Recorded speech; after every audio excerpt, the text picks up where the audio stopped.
Bukber Aice di hotel paling murah satasik coy. Ambil sepuasnya makan sama regina. Kemon bukber di Hotel Asri Sarasa Nusantara. Sajian Ramadan rasa Nusantara. Cukup bayar 85.000 per pak nih guys. Anak-anak di bawah 5 tahun free. Anak 5-10 tahun bayar 70.000. Pas buka puasa tuh kudu ngatajil atunya.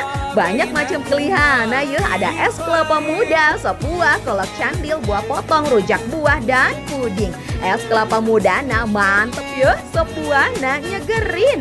Ada kurma dan klepon isi gula merah juga ya kokojo.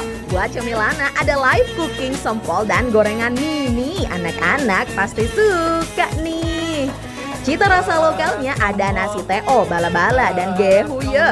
Sayuranna karedok dan lalapan. Main course-na ada nasi putih, ayam goreng rempah, ikan acar, pakcoy bawang putih, tempe cabe hijau. Serundeng rempah na ngeunah bikin rewog euy. Cocol sambal merah dan hijau beneran asoy pedesna. Ada secret menu nih, kerupuk mie dibanjur bumbu rujak. Kalau pengen yang kuah-kuah anget ada sup baso. Penutupna pakai cilok bumbu kacang ya. Worth it-nya bayar 85.000 sagala aya. Cus aku berkadieu.